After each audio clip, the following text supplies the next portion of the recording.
Good evening, Charlotte, North Carolina.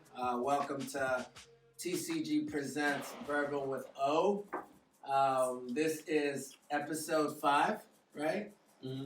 Yeah. Or episode 6. Yeah. No, Wow. This is episode 6, and today we decided to do something a little different. We decided to bring on an individual that used to work here with us.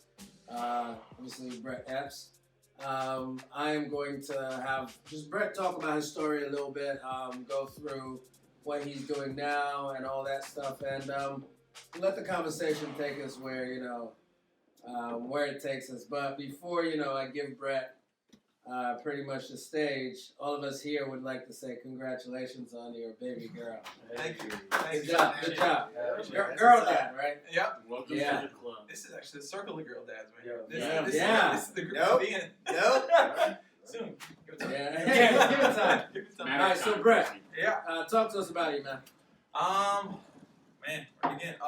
Episode 6. I'm honored. I feel like it's like a Star Wars trilogy or something. So my name's Brett. I'm from Jersey. I moved down to North Carolina in 2012. Transferred with some jobs down here. Nothing I really fully enjoyed doing.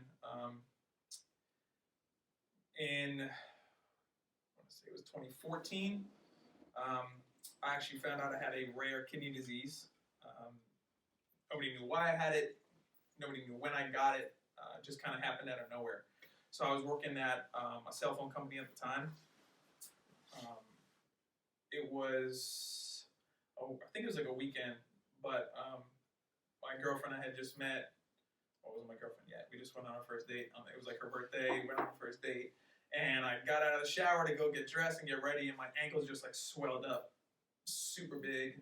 Headache was like somebody had like a chisel on the hammer, just like in the back of my head, right? I was like, man, I just feel really bad. My buddy's like, damn, dude, like your ankles are like really weird right now. And I was like, yeah, this isn't normal. I'm like, I'm like working out 6 days a week. I'm on my feet like all the time working. So I thought it was just something like go to the doctor and get some medicine, you'll be good to go. Yeah.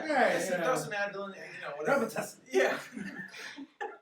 So I leave work the next day because the same thing happened again at work the next day, and they said just go to the urgent care or something like that. So I left, went to urgent care.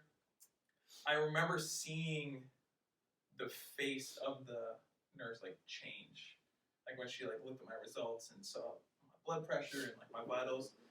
I'm like, yeah, so am I good? Just some medication. She's like, no, so you're in stage 5 kidney failure? I was like, okay. No, I had no idea like what kidney failure was. I'm like, cool, okay, how many stages are there? How serious are we? 15? Yeah, we got like a 100 scale. I'm like, kidney ball. ball. I'm good, right? Yeah. She's like, no, there's 5. I'm like, That's not good. okay, this is not the Advil answer I was looking for. So I'm like, all right. So what do we do? She's like, you needed to be in the hospital like weeks ago. Are you still supposed to be going on this date? Like, No, the date had happened the night before. okay. Yeah, the date went great, by the way. Awesome. There you go. Yeah. Yeah. Swollen Killed ankles it. and all? Swollen ankles and all. She's the one. Yeah. She looked at the ankle. She's like, yeah, sure. I'd hope so. We can make it work. Yeah. We're good. Yeah. We're good. So, the doctor says, you should have been in the hospital weeks ago. I'm not actually sure how you drove here. Like your blood pressure is over 200. Like your stroke level. Like I don't know what's happening. She's like, you gotta go to the ER now. We're gonna have an ambulance on the way.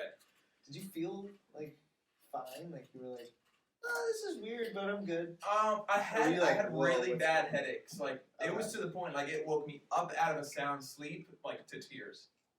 Like it was the worst. It was really, really, really bad. Like I've had headaches, but this was like another level. Yeah. And so the headaches were really bad. The ankles clearly weird, not normal. So that was that. So I went to the ER. Long story short, my mom found out. Dad found out. She flew down. The next morning, she was there from Jersey. What I didn't know was until actually probably like a couple months ago was that the doctor pulled my mom outside and was like, I don't think there's anything we can do for him. It's pretty much like past the point of saving. Call it priest time. Yeah. Dang. Yeah. An exorcism or something. Yeah, I don't know. It was a lot going on. So My mom didn't tell me that, right? Yeah. But the severity of it, I didn't really realize until they kept coming in with tests and all this stuff. So, you know, fast forward, me and Alex are dating now. We move in together, and there's a lot of checkups to where the doctor said, you know, you're gonna have to go on dialysis and do this. And in my head, I'm like, no, I'm gonna be able to beat this without the medicine, without dialysis, like, whatever, you know, stupid. So Still the invincible mindset. Yeah, not gonna work. So went on dialysis. It was peritoneal dialysis. So there's actually like there's like a screen between, you know, there's skin, muscle, your fascia, all in here, and it uses your peritoneal membrane as a filter. So they put a catheter through my stomach in a tube, filtered it through a machine that I would have at my house because I was still active, I was still working full time, and they said, you know, you have to do this 9 hours every day. What we suggest is doing it at night, right when you go to bed, start it in enough time to get up to go to work the next day. I'm like, all right, so, you know, everything's sanitized, like masks on. Both of us had to have masks on. Hands like super clean, washed right before. Sanitize the tube right before it goes into my stomach. So everything attached, sleep the night, you know, good to go. So I did that for a year and a half. Every day. Every night. If I traveled, I had to bring it with me. Actually, so funny, side note. But I would travel and fly back to Jersey, and we'd go out for Christmas and like be visiting everything. And I had this bag. Now this thing is like half the size of this table. It's a machine. You could lay like a bag of fluid on it. It's got buttons. It looks like this futuristic, weird, like, I don't know. So I had a bag that I had to carry it in. So I get to the airport, and I got to put it on the scanner. So I'm like, they roll it through, and now, you know, you see the electric, you just see the screen of like, so now it's going through. You're seeing like all these wires and all this stuff. It's like, I got a bomb. I think I got a bomb. I'm like, sir, we need you to step over here. Oh, no. I'm like, yo, I know what you're gonna ask me. It's a dialysis machine. I get it. It does look really weird on the screen. I've never seen that before like that. I didn't know that it looked like that. Like, yeah, we're gonna do a couple tests. So like they wipe down the whole thing. They're checking for, you know, Oh my God. bomb stuff, residue, and like all this stuff. Finally, they clear it. So every time I fly now, I have to go through this bomb check. So, so I know that was fun. But anyway, so did that for a year and a half. I was surviving, but I was getting worse still. So this is, what year is this right now? 2015? This is 2015. Okay. We're in now. Yep. So 2015, going to get my doctor's checkups, and I'm like, you know, dialysis is working, but you're gonna need like a transplant soon because this is gonna work forever. So I was getting shots on my arm. Alex was giving me shots in the back of like right in my tricep every night of epigen shots. Blood levels were dipping. So a lot of people got tested to do the transplant at this point. Friends, family members, people I didn't even know, which was like super humbling too, because strangers step forward, you know, wanted to help out. My old wrestling coach, I mean, we had a ton of people step forward, and everybody kept failing. It was a really rigorous process. A lot of tests going. They do a psychological test. They do blood tests, tissue tests, you know, DNA tests, everything. And if you have the littlest thing wrong, like, well, you could get kidney stones 10 years from now, you're out. You know what I mean? So some people ended up finding out stuff they had to get checked out because they got tested with me. So guys, Man. you're welcome. I hope you're healthy now. I went to hell Brett. Now I got this. Found out I gotta get a new liver. Ain't this some shit? No, that's wild. That's Yeah. hell. Yeah. So one guy named Mark, he was actually my dad's student in the 80s, I believe, 70s or 80s, I believe. And my dad was a high school English teacher, so he was a student. I had never met the man myself. He was like super gung-ho. I'm getting tested. He had already suffered from a traumatic brain injury. So he had actually died on the table before during his brain injury surgery. and they brought him back. Right? So the man already had like died once and came back. Badass all around with that, right? So came back, got tested, passes all the tests. Boom, boom, boom. He was on good. the YouTube video, I think. Yes, Right? he was. I've Yeah, never seen that. he was. Cool. Yep. So he gets tested. It's the morning of the surgery. I remember it was like yesterday. So I'm in the bed. I got the gown on. They already like gave me the shot of like the Benadryl. They're prepping me. All right, Mr. Epps, we're gonna roll you in. Good to go. As they're like about to roll me in, the doctor, like the surgeon, comes out. He's like, pulls my ass down. He's like, hey, you're good. You can get your clothes back on. Gotta cancel the surgery. I was like, what? I was like, oh, okay. Good one, man. See you in there. Yeah. I thought he was joking. Please, I thought he was joking. please. And he's like, no, they didn't tell you. He's like, the donor on the table, his heart stopped on the table. And like while we were incision, like ready to get the kidney. I'm like, what? I'm like, is he all right? I'm like, yeah, his heart stopped. So this man died again. Again? And they brought him back. Oh my God. Yeah. So Yeah. crazy. So that was a crazy flush of emotions through me because I waited so long to get this, and then to have it like, you're at the door. You almost made it. No. Because a lot of people tried. Yeah. Like a ton. Did you And that was think the it wasn't closest. gonna work out? No. I knew something would happen eventually. I just, and then just the thought of it, I'm like, yeah, you know what? Like, I'm lucky as shit. Like, this guy just literally died on the table for me. Like, I can't be mad at all. I was like, That's a good way of looking at it. yeah, like, That's a you know, fact. you know how many people were like, Perspective. yo, I wish somebody would try something like this for me. Like, he made it to the table, cut open. He had to still recover as a donor. And they didn't take anything. So he had weeks of recovery. that's almost like Yeah, which is crazy. So I was like, man, I can't even be mad. So so I was super thankful for that. But now, insurance, everything kicks in to where they're like, back to square one.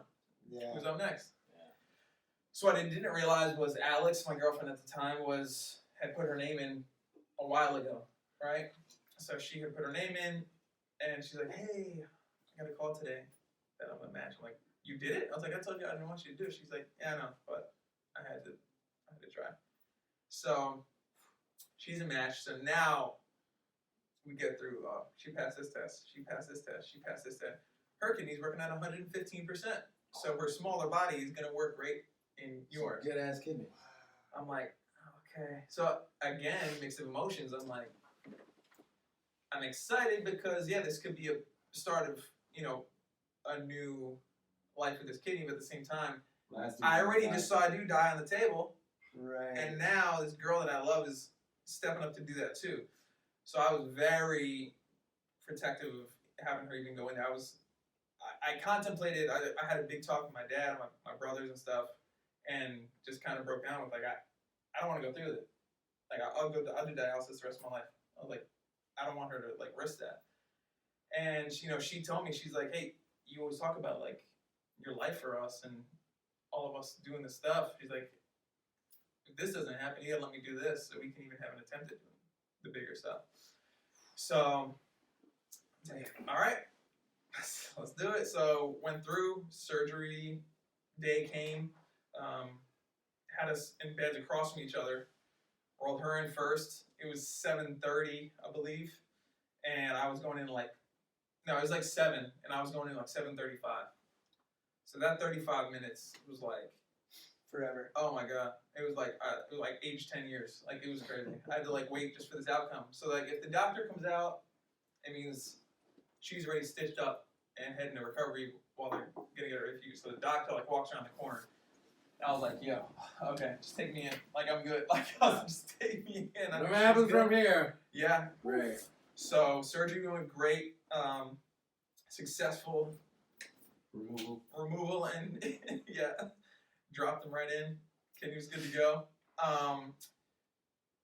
Put us in the same hallway in rooms across from each other. So she actually got up and just moved, like struggled, like the nurse had to help her walk over across the hallway and then like come in and say hi to me. Because So the doctor said when I was still under that, the first thing, I don't even remember asking, but like they said like I was like still under, I was like just asking if she was okay or not. And then they said that she said the same thing, like when she was under.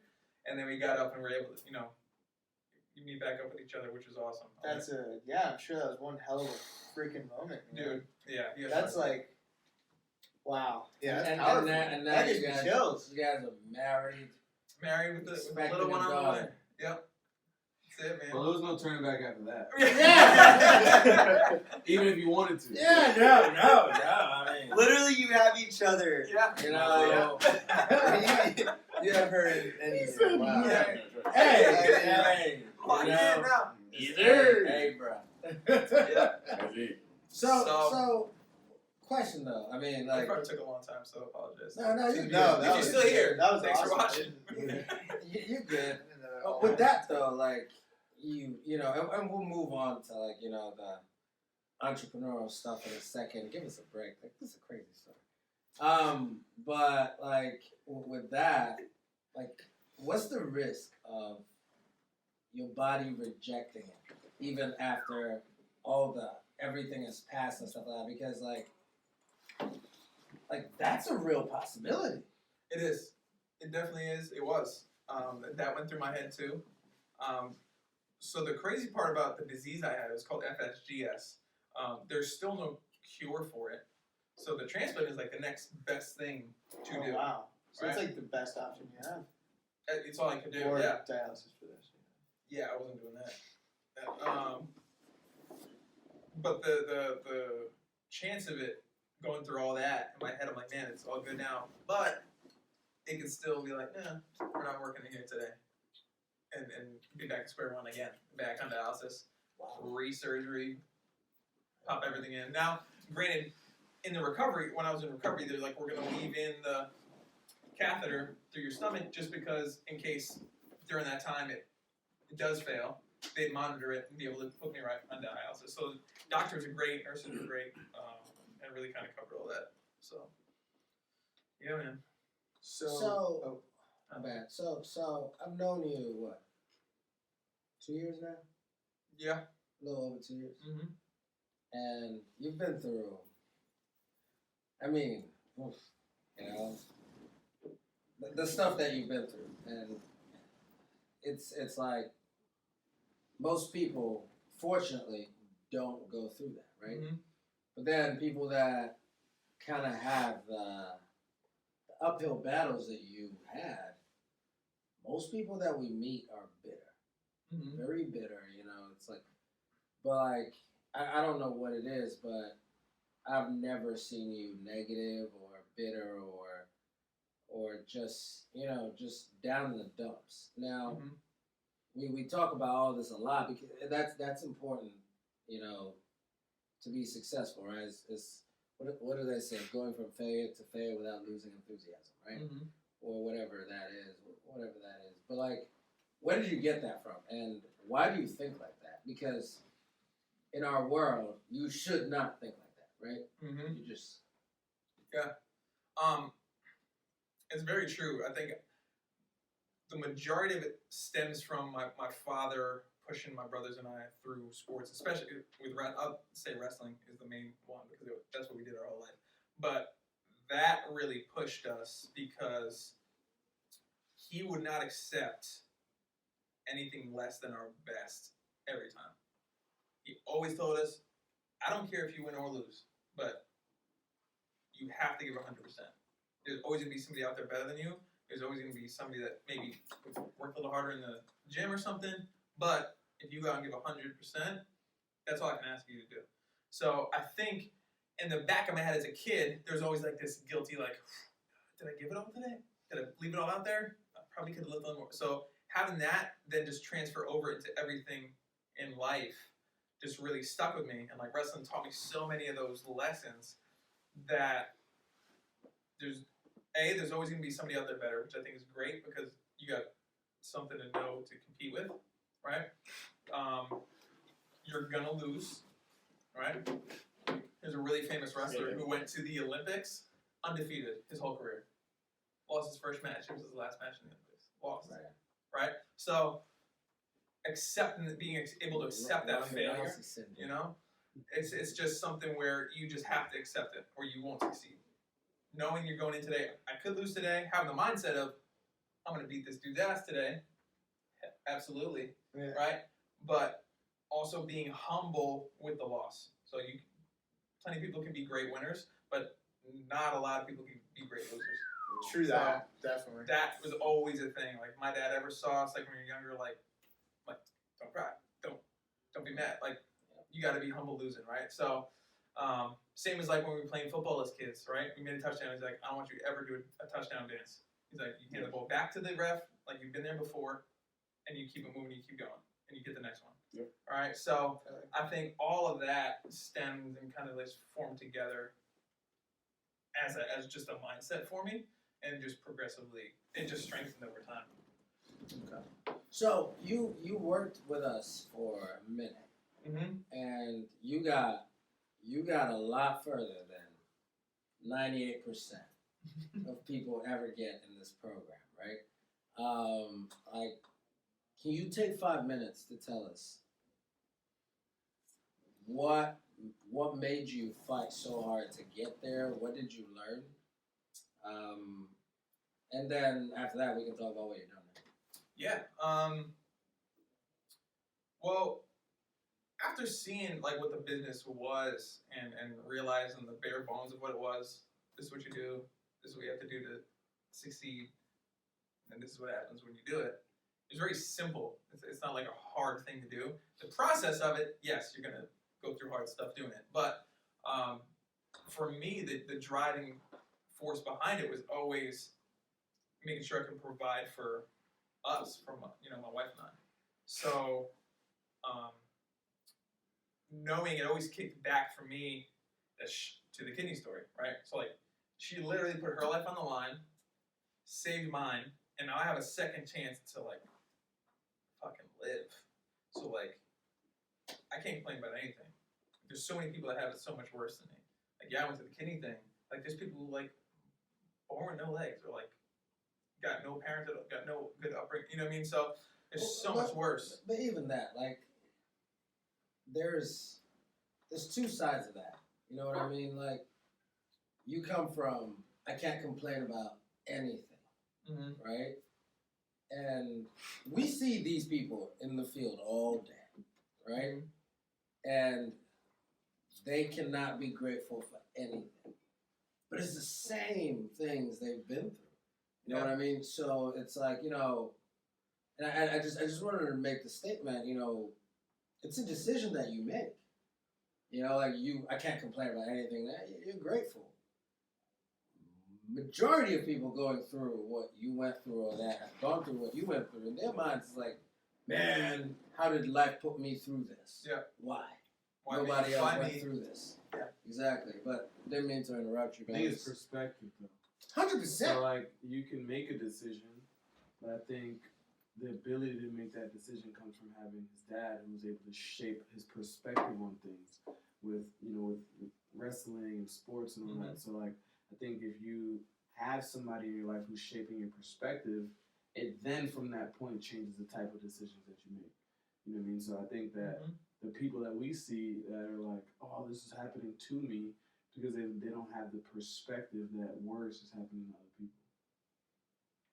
Yeah. You know what I mean? Yeah, 100%. I So agree. it's perspective, 100%. Didn't mean to interrupt. No, that's good. Yeah. I don't even know what I was saying. Talk about providing for Alex. Oh, yeah. So, she gave me the second chance to live. So me going in every day thinking like, oh, do I knock on one more door or do I go home? Like, my life's not on the line. We said neighborhoods, but knocking on one more door is not going to be, a deciding fact. Like, just knock on the door. Like, this could be an extra $100 in your pocket for groceries this week, whatever it is. So that always drove me to keep pushing because I might want to have stopped half an hour ago. Yeah. But again, it's just push one more time. Like I think and I wish I could remember the quote because it's really good. Robert Downey Jr. said it, but there's like a who said it? Robert Downey Jr. Iron Man. Tony Stark said it. Let's be clear. Cool. That's Tony Stark. Was he Tony Stark when he said it? He's always Tony Tony Stark. Always Tony Stark. Yeah. Always. Yeah. Right. But there's just a blind faith of just a positive outcome that people just will rise out of the ashes from for that little bit of blind faith that they have. They might not know you're not going to have all the facts all the time. Like, hey, if you do this, you're going to win, right? But there's a chance you could. Like, ooh, yeah, I want to take that chance though. Right. You know, like, why would I not take it? I could not do it and not win, That's or I could try it and part possibly of being win. disciplined now and regrets forever. You know. And Yeah. You You always see, think about it. there's an eternal nature about that window. Mm-hmm. You know. Oh, yeah. And it's almost an addiction. Mm-hmm. I think a lot of times it's like there's a fear there, which is, you know, like you're talking about this stuff, and I was just talking to Dante this weekend. I went to a 9-hour birthing class, and no joke, I came out of the class traumatized. You know, I was looking at all the women in there, and I'm like, holy shit! Like y'all go through this. You know what? I want to salute every mom I see. You know what? Yeah. You went through that. Hey, you know what? Good job. You know, like, but it was traumatizing. But there's, you know, what'd you say? He said, we're watching. Oh no, I'm not watching it. No, she's Look. gonna make you. No. We're going for a tour on Wednesday. She's We're not going- letting her hand go. No, we're going for a tour on Wednesday, and they said, oh, there'll be a curtain there if it's a C-section. I'm gonna tell the doctor, hey, listen, my man. No, you're not. Deadass. Stop. You're Deadass. gonna put her. After Saturday, I'm like, put a curtain up. South of the equator is no-go zone. You know, where the light doesn't touch, I shall not go. Yeah. Lion King. That's a Lion King. Yes, I'm not going there. Yeah, I'm For those that Oh, I no. want to be all there. Good. I want to Hey, bite the umbilical cord, be like, Bro, yo, the kid, yo, like, yo. I just- I cried. Yeah, Oh, I guarantee I'm Dude, I I guarantee I'm gonna do I that. don't know I cried. what I'm gonna I'm not even That should change my perspective on life. do. Dude, I don't know what I'm gonna do. And this is me. You know what I'm saying? This is Crazy. this is Mr. I ran out of tears at 9 years old. You know what I mean? Like dead ass, bro. Like so serious. It just shows that like having a kid, it's not even just having a kid. I want to make it open for everybody, but I think it's just certain things that are put in life to humble you. And I think it's being humbled is a necessary feeling. It is. It is. Right? It is. Like, until some shit humbles you, you're going in the wrong direction. Some shit gotta humble You only you. feel invincible for so long. It's a reminder of your humanity. It's a reminder of humanity. Yeah, Yeah, 100%. Yep. And you know, like just thinking about that and looking at that, I'm just like, holy crap, you know, it's real, you know. But my bad again, I interrupted. Again. Yeah, but yeah, no, you were saying. No, that's really just that was it. I mean, that's just what drove me. I mean, I had specific goals I wanted to hit for us. I wanted us to be, still want us to be, you know, in a specific place in life. I want, especially now having a kid on the way, I want them to get like the best life possible. So just having that every day in my head is just like, if you don't do it, you know, like my dad, like, did you give 100% or not? Right. Like, yeah, did you give it all? Did you leave it all out of the Can't have mat? that thought linger. Yeah. Did you Can't leave it all let- out of the can't mat, let or that did you come linger. home with some energy left over? You know? So we have 14 more minutes to go, but just so I know, I want everyone, and I want everyone to pitch in here. It's, you know, just questions, stuff like that. But like, you learned a bunch of stuff. You're doing a bunch of stuff now. You're doing all this, you know, entrepreneurial stuff. If you guys haven't checked it out, check out Rep Style. Yep. That's what it is. Yeah, I didn't know what it meant until I asked him. I was like, oh crap. Okay, you're silly. But you know, get on all the social media sites and check out Rep Style. His Instagram will be tagged down there. You guys can follow that. And I say you should. Right there, right. Right here. He's done this before. I say you should. I listen to a bunch of that stuff on my way home sometimes, and on my way to the office sometimes. Thanks, This morning. Yeah, it's dope. It's dope. It feels good. You know, that little medley you did. I think I've listened to it like probably 20 times. It's freaking. Oh. great. Thanks, man. It's freaking great. Appreciate it. Yeah. But Bet you don't have to do stuff. So I listened to it. that's exclusive. You got Oh, he's still on that one? No, I like that one. I like that. And I like the new stuff too. You know, him jumping around fountains and shit. It's great. But you know, I'd like to know, man. Like, what did you learn here, and how are you using some of that right now? In all honesty, I literally leveled up as a human. It sounds extreme, but I remember saying that to myself one day. I'm like, yo, I leveled up today. Like I thought I've always been confident. I always had that, but I was like, Different. I just unlocked a new level. This is like a new Call of Duty level. I'm around Prestige? yeah. So, and by saying that leveling up, I mean that I already was bold, but I got more bold. I already was confident, I got more confident. I already was, able to talk to anybody, but then I was able to talk to even more people. So, and I think finally realizing, especially in this business, that you can sell whatever product you want, but at the end of the day, like, you're selling you. So you are the brand, right? So when I realized that, I'm like, damn, like, this works everywhere. I don't care what business you're in. Like, you're selling you. If you're selling rental cars, you're selling toothpaste. I don't care. Like, if the person likes you, it's like, yeah, give me 50 tubs of toothpaste. I got no teeth, but I'll use it. Right? Yeah. You were cool. Yeah. Right? So like, Make a room. yeah. Hey, I got you. I'm growing some teeth. Yeah. I guess so. But yeah, that was the main thing. I was like, I got a new outlook on what I was capable of.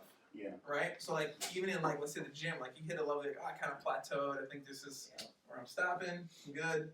And they're like, yeah, I worked 6 months later. I'm like, damn, I couldn't lift that 6 months ago, right? And you start breaking new tiers.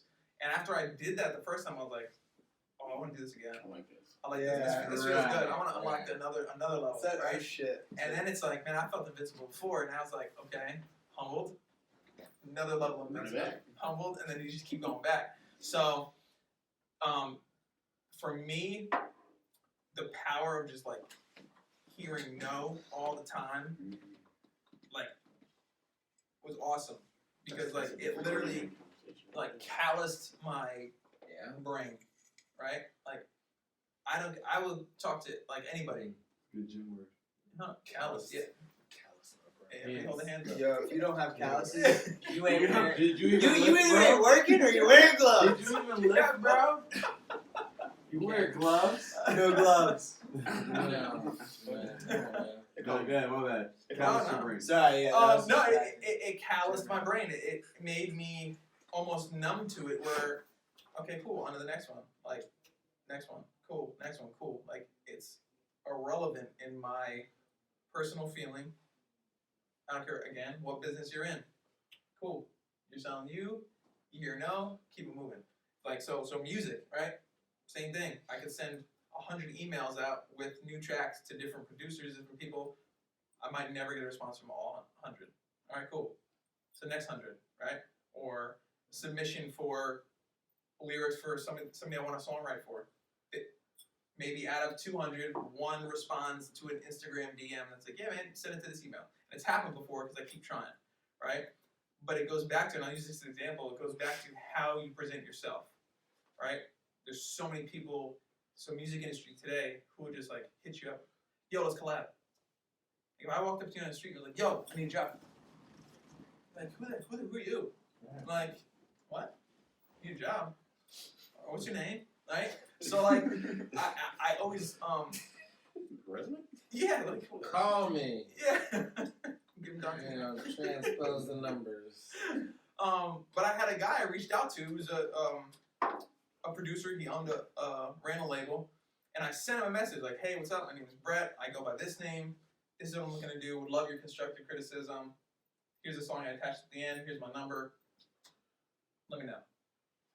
Weeks went by, and I get a notification on his page. He posted on his Instagram and said, "Hey, anybody who's looking to talk to producers or work in the future, use this as an example. This kid is exactly how you should talk to people." And he posted, like, he snapshotted my comment to him and reposted it. So I'm like, damn, it is working. That's what's Like, up. it is doing it the right way. Like, 100 people didn't answer, but he did, and it's validated, right? So that was awesome. So sit on the song, and this is years ago. The song was, listen now, it's trash. I don't blame him for not. It's terrible. So What song is it? yeah. Oh, that's not anywhere. He. I deleted that one. I heard that guy would deleted. never be heard. Yeah, that would never be heard. A year and a half later, I had a little better. I took a suggestion. He said, "Hey, the mix needs this. Work on this. Let me know." So like a year and a half later, I had worked on a bunch of stuff. I got back to the grindstone, right? Sharpened the axe up a little bit in the studio. Did this. I was like, "Hey man, don't know if you remember me, but I took your suggestion. Let me know what you think." He's like, "No, I do remember you." He's like, "I'll listen to it. Listen to it again." That's right? what's up. And it's like, awesome. So this definitely sounds better. I can tell you put work on this. Now I'd say tweak A, B, and C, right? So it's just cool knowing, like, okay, people are listening. It's just how many people, again, back to the door scenario, how many people are you talking to? How many are you giving up after that 50th one? Like, nobody's going to listen to this. We don't care. Whatever. I'm giving up on this. So, yeah, that went on for a long time. Nice. But hey, That's what's up. I love that. Like that. That's dope. So, this isn't necessarily related to the business, but I guess a little bit with mentality. But you know, actually, it's ironic. I was just talking to a friend. I can't even remember who I was talking to, but I was like, "Yo, like, check this guy out, Max Power, you know, blah blah blah blah blah."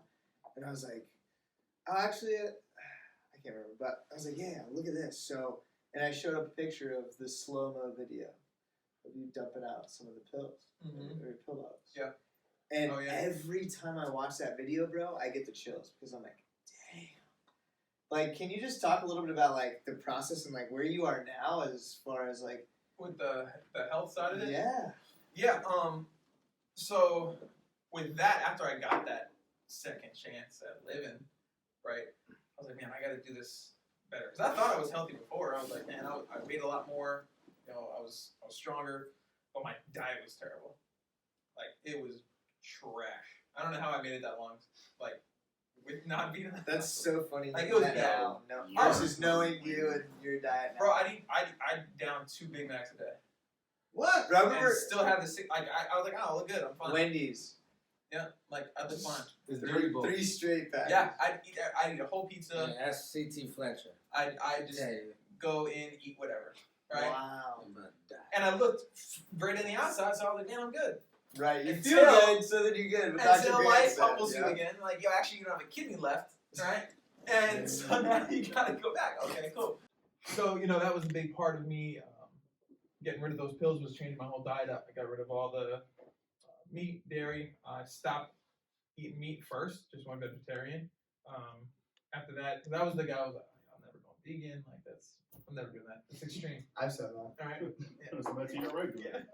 And exactly. Hopefully I never have to. But you know, it ended up being that because I was like, you know what? Level up in my personal health. Let's take it another step. How far I can go? How can I get even healthier than I am now? And then I kept it going, and then I saw that medication start to stop. I'm like, damn, I'm like healing myself from the inside out. Right. Which is awesome. And a lot of that was like medication that you were supposed to be taking for the rest of your life, right? Like, Yeah. So, well, there's a couple there's 2 I'm on right now that are just kind of like that, lifelong until some advance in medicine happens, right? But all the other stuff like different steroids, prednisone, blood pressure medication, like I fixed the cholesterol that came with, you know, after the transplant. I fixed the blood pressure that came after that, and just regulated everything and cleaned my whole system out to where it's just working just like such a well-oiled machine. question with that: how long from the period of actually having the procedure done to cutting off the majority of those? Because I remember seeing the Instagram video, you know. Yeah. time of the surgery, I healed up probably for the next year. I just kind of was getting back to eating regular because I was on a strict diet before the surgery on the dialysis. Yeah. So I had couldn't have any sodium. I had to limit phosphorus. I had to limit, which is in everything. Like freaking Cheerios got so yeah. I mean it's like crazy. Cheerios has it? It's everywhere. And like you don't read it. So in my head I started. I was like Pre-workout soda. Pre-workout is how I probably sped up the process of the kidney This is like sodium. That didn't even help at all. No, it's not. Yeah, that Don't definitely say expedited the that. process of my hospital visit. I can delete that from here. Yeah. Throw away all the Out of everything he said, he goes, No pre-workout. No. Oh, world ending. Yeah. But yeah, so that was a big part of it, and just cleaning that whole regimen up, and just realizing like I can take it to the next level and become healthier, and it spoke for itself. So I'd say a year after the transplant is probably when I started to really look at the health stuff after having that strict diet and being like. When I met you, you would eat little snacks throughout the day. Yeah. You know, Mm-hmm. almonds, little nuts here and there. Oh, like a squirrel. Pills. Yeah. Water. Yeah. Yeah. Oh, I'm that's good for just 2 hours. rummaging in the corner for acorn. Yeah. So I had a lot of like, it was a learning process though, right? So I thought in my head, I thought the same, like, oh, I can't get protein from this.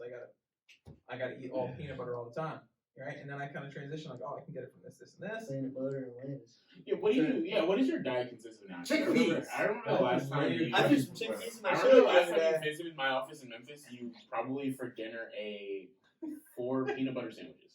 Yeah, So. I've tweaked it over time, so it's a constant learning experience for me because at first I'm just like, oh, peanut butter, vegan protein powder, make a shake, drink it, you know, and that's what started. And then I started switching it to, okay, cool, so I can get protein out of beans, peas. So let's put some peas in the pasta, get the carbs in, get everything, and started tweaking it. So for me, I mean, you got lentils, you got hemp seeds, chia seeds, you got chia seeds. Ooh. chia seeds, yeah. Yeah. That'll clean me out right there. Yes. Hey. I love chia Yes, seeds. I added chia seeds to a shake because I was It makes it weird. I was told to do that. That chia 2 seed weeks later, I kombucha. went from 222 to 215. I said, you know what? Chia seeds can go to hell. Yeah. That's the last question, so I'm Yeah. still at Mm-hmm. advice. You know, you've made it a lot further in our business than a lot of people make it. Mm-hmm. Heavily due to mentality, mindset, whatever it is. But what's some advice that you would give to someone who's brand new in the business, who hasn't started a business, thinking about starting a business, or not even just our business, just becoming an entrepreneur, Right. just business in general, thinking about trying to become an entrepreneur, thinking about trying to get into sales, or anything that business requires. You know, what kind of advice would you give to them? For me, I would honestly say find out exactly what it is you want, and then from there find out what steps that you need to take to achieve it. Because back to like the previous question, you're only going to do something 100% if you want to do it, right? So if you find out I want to do this is what I have to do to get there. Cool, you're going to give it all you got. If you're like, no, this is kind of cool, I'll do it for a month, something in between. You're not going to give 100%.